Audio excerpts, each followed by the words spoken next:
I'm Vanessa Rock, the girl on a bike, and in today's video we're going to be talking about what is actually inside your suspension, and that is going to help you understand why it's quite so important to look after it so that you get the best ride out there on your motorcycle.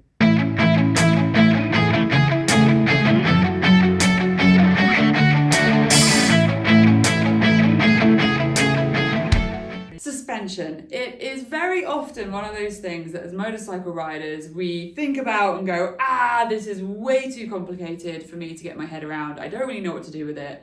But actually, it is something that we can all get our head around and understand.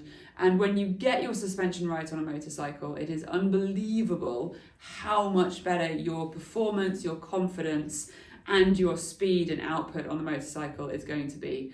So I'm here with Öhlins in Sweden at their headquarters, and this is one video in a series of videos to help us get our head around our suspension, to get the most out of it, to feel empowered, and ultimately feel more confident when we're out on the motorcycle. So suspension is often something that is overcomplicated. That is because it is quite complicated. I've been here for a couple of days absorbing loads of knowledge, experience and tech complicated stuff from the team here at Öhlins, and I can tell you it is very complicated, but it doesn't have to be complicated. So my hope is that this video is going to make us feel a little bit more confident and able to make some decisions about our own suspension setups on our motorcycles. Now, there are lots of different types of suspensions. I've got a few in front of me, from displacement all the way through to the piggybacks and more complicated things like the smart electronic controlled suspension you get on some motorcycles. But in this video, I'm going to talk about some of the main things that you're going to find in the majority of suspensions, and then we're going to have a talk about why it is so important to keep your suspension serviced and looked after, and that both includes what you can do yourself at home with your suspension and also have the support of more experienced technical service providers such as Ohlins to look after that servicing requirement of your suspension. So let's jump straight into suspension. You can see in front of me we have the very iconic, well-recognized golden spring of the Öhlins suspension, and I think it's quite easy to look at suspension and think that this spring is the majority of what is going on, but actually there's quite a lot of technology going on inside. And if you look at one of my other videos in this series, you will be able to see a behind the scenes of the production line creating these, and in some cases there's upwards of 50 plus components inside here that is all hand assembled.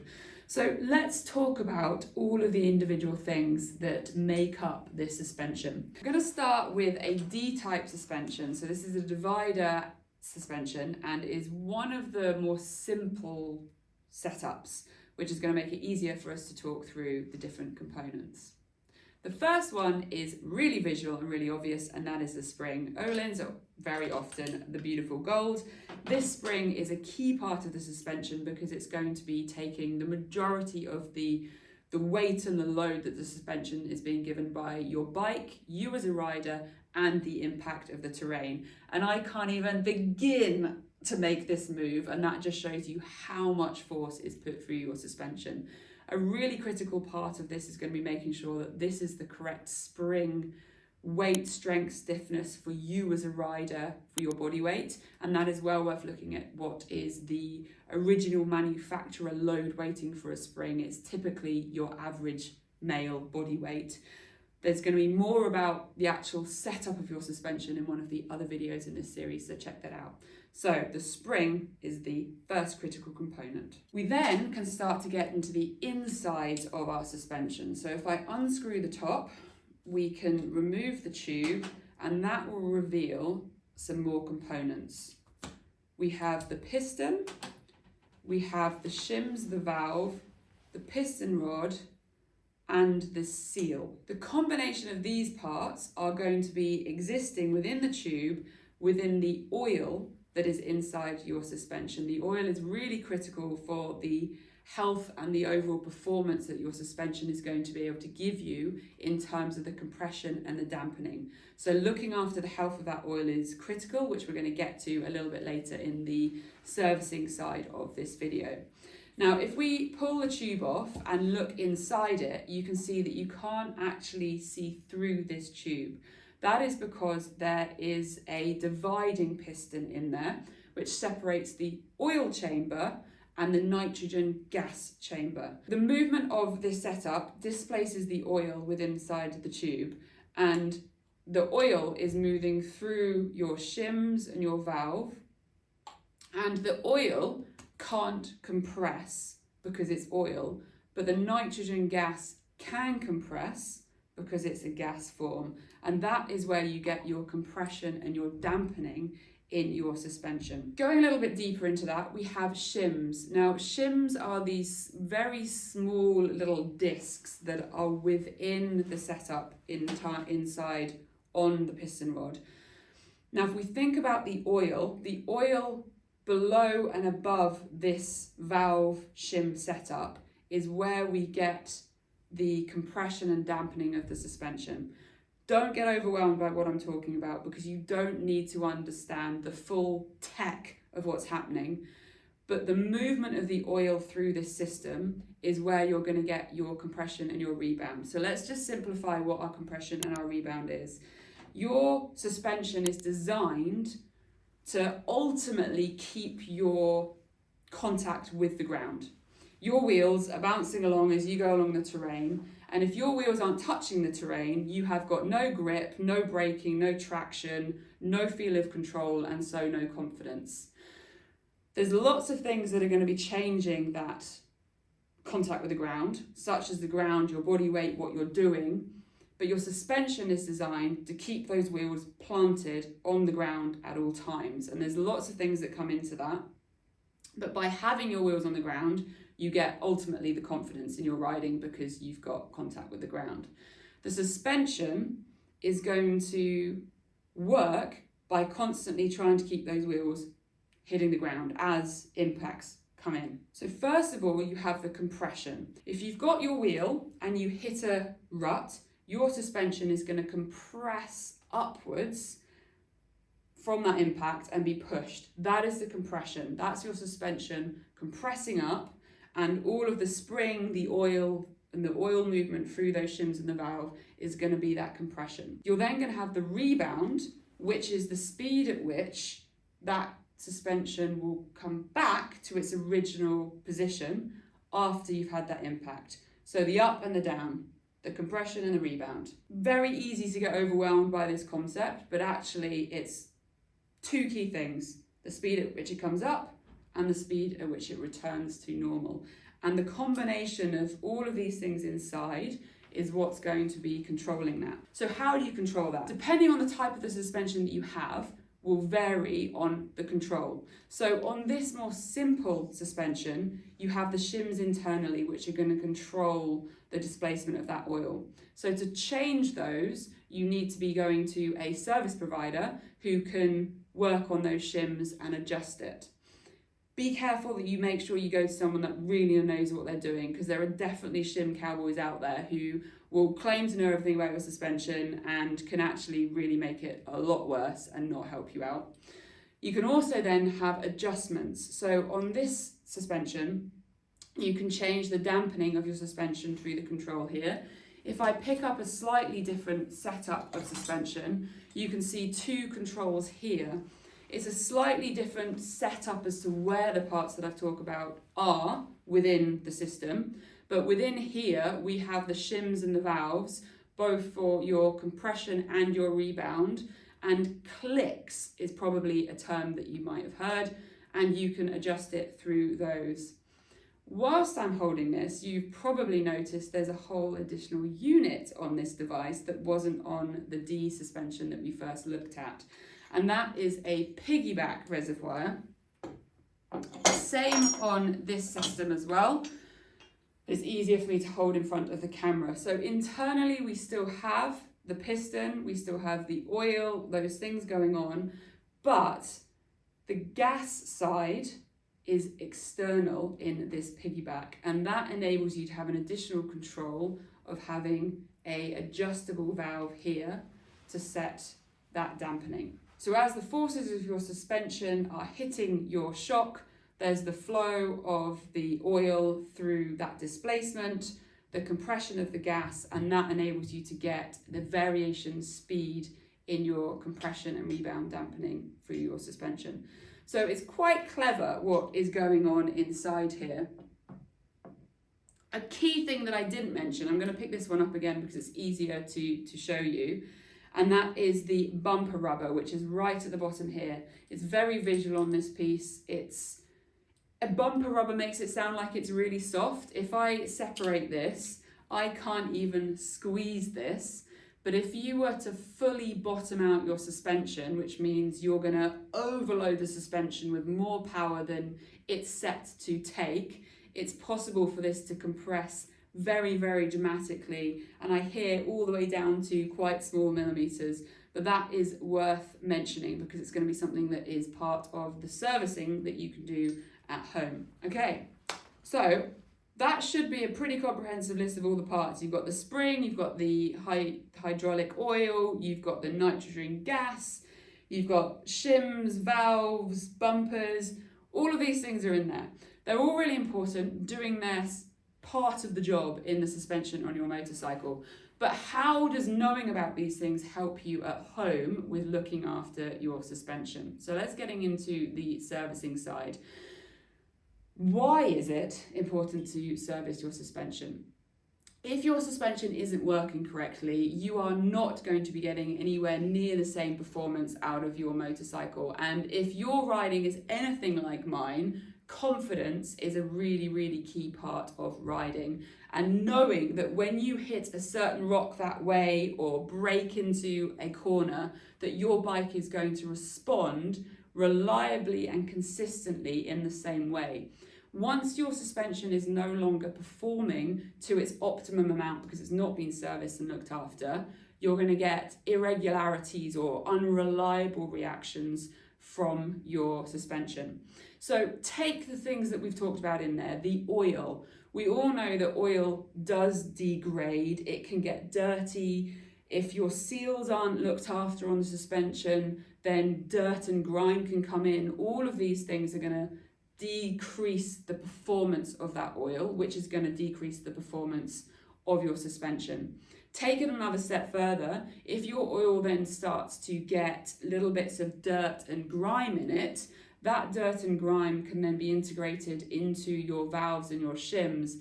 And these are quite small, delicate little parts, and a little bit of dirt in there can start to degrade those shims, and eventually they could even start to break up and separate and have big failures within that suspension. So looking over these parts is going to give you a lot more of a reliable performance out of your suspension. A very graphic way of describing an output of what could go wrong with your suspension not performing right is if you were to be riding along, you're having a great time, you're riding and you decide you need to stop quite quickly. Maybe it's a sharp corner, maybe you're racing and it's a big berm, maybe it's a car in front of you at a traffic light. You pull on those brakes, your suspension isn't behaving properly, and so the weight of the motorcycle doesn't give you the optimum traction with the ground, and so you don't stop like you should stop. That's a potential accident, scary, could be life-changing for you. And if your suspension was working correctly with the correct oil, the correct volumes, pressure settings, your suspension would be working reliably. So you can actually have quite scary situations come out of not having your suspension set up. Rider fatigue is another part of it. Now if we think about our riding position on a motorcycle, the suspension is effectively trying to make it smooth and comfortable and the highest performance we can. If our suspension isn't working properly, it might be wobbly, it might be bouncy, it might be really firm. That is all rider fatigue, and that's going to come into our body. You're going to get more tired, you're not going to enjoy the riding anywhere near as much. And again, it's avoidable if you have the optimum setup and servicing of your suspension. Cavitation and air bubbles. It's going to sound like I'm going really techie on you again, but we're talking back about the quality of the oil and the setup of the flow and the displacement of oil. If you were to get air bubbles or downgraded oil in there, it is possible to have a cavitation in there. What does that mean? It effectively means, the easiest way to describe this, let's just take an example. You hit a massive pothole or do a big jump on your motocross bike and you land hard and you fully compress and bottom out your suspension. All of that displacement of the oil is going to go through the tube, you're going to go right down to the bottom, your bumper's going to compress right down, you will hit the bottom of your suspension and it'll be really hard. You're then going to be bouncing back up, and at this point your rebound should be kicking in. But because of the bubbles and the downgrade of the oil, it's not going to be working properly. So you then don't get the rebound, which means your suspension will just drop because of this vacuum that's happened, hydraulic lock sort of situation that's happened inside there. And your suspension is effectively going to completely fail you. And you're going to feel that. You might sort of get like the teeth moment of the shudder. It's all about optimizing the performance, giving you the reliability of how your suspension is going to react and behave, and saving you some money. This is a really important one. It's expensive to get your suspension serviced. I'm not going to try and deny that you're going to have a bill. You're going to want to get someone that knows what they're doing. Like Öhlins have suspension specialists all over the world. I believe they're actually in 62 different countries, and they can support you with this service. But you're going to have a bill to do that. But if you don't do it, you're probably also going to have a bill, because there are actually real life implications of not having your suspension serviced properly. We've talked about the fact that your shims could downgrade, the things that could go wrong, but there's actually external factors from your suspension as well. If your suspension's not set up right, your tyres are going to wear differently and more aggressively, because the bike is going to be putting the wrong load through those tyres. We all know tyres are expensive as well. Putting a little bit of money into servicing your suspension can save you money with your tyres. It can even go as far as putting extra stress and load on your frame, the bearings, linkages, all kinds of things across your bike. If you think about the suspension is the key integration between your mass, the motorcycle, you, the wheels and the ground. It's a really important part of the motorcycle. So by looking after it and getting it serviced, you can save yourself some money, that is for sure. So I would say that's some pretty hefty ammo or motivation to make sure you're looking after your suspension. Now, getting it serviced is one part of it. What can you do every day, every time you ride, once a month, whatever, at home yourself to help look after your suspension? So I'm going to pick up this example. So this is a hose version. So it's again got the sort of the piggyback style. We've got the gas over here, but inside it's quite an easy example where we can see the bumper rubber down in here. Now the bumper rubber is this part, and it is accessible for when you are doing your everyday post-ride washing of your bike, and it is well worth getting a brush, getting in there and keeping that clean. If we think about that rubber getting covered in dirt and grime, you want to be looking after it. So that's a key part that you definitely want to be washing and looking after. But I think with any kind of motorcycle maintenance, my recommendation is always going to be getting to know your bike and washing it. When you take it out and you ride it, particularly with off-road motorcycles, make sure you're washing them and looking after them when you come back in. It's where you can really get to know things, spot things if things are loose, see things if things are scratched or cracked or you've got oil leaks or anything like that. That cleaning time is almost like a relationship building with your motorcycle. So really do wash your bikes. Something more specific to the front forks on your motorcycle is going to be cleaning the seals. So if you have your front forks, there's the much larger range of motion and movement, and a lot of dirt and grime builds up on your front forks. There are really handy, easy little tools that you can use that will just kind of clean around that seal and take out the dirt and grime. If you choose to not clean your front fork seals and leave that dirt and grime, which you can totally do, the likelihood is that they will wear out the seals. You wear out the seals, you'll then get the common thing that you'll see, which is a little bit of an oil leak coming down your front forks.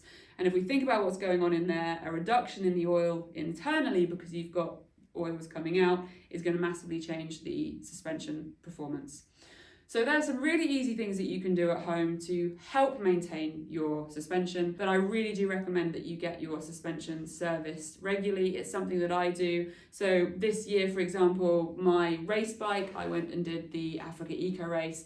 I massively made sure that my suspension was professionally serviced before I went into that race, and it is serviced again once I've finished that race. That's quite an extreme example. You probably don't need to get your motorcycle serviced after 13 days of riding, but it totally depends on the sort of riding that you're doing as to how frequently you're going to want to be getting your suspension serviced. And doing the original Dakar is quite a beast thing on a motorcycle, which is why I made sure that I'm looking after my motorcycle so that it can look after me when I'm out there riding. Hopefully this has been an interesting video. We have gone through a few different components. Let me know if you think I've missed anything, if you've got any questions. I will do my best to get back to you in the comments, and do check out some of the other videos in the series. And remember that little bell that you can tick to get notifications when I put out new videos. Please make sure you do that and hit subscribe. I love to hear from you in the comments with any questions that you might have. I'm Vanessa Ruck, the girl on a bike. I better put this back together again.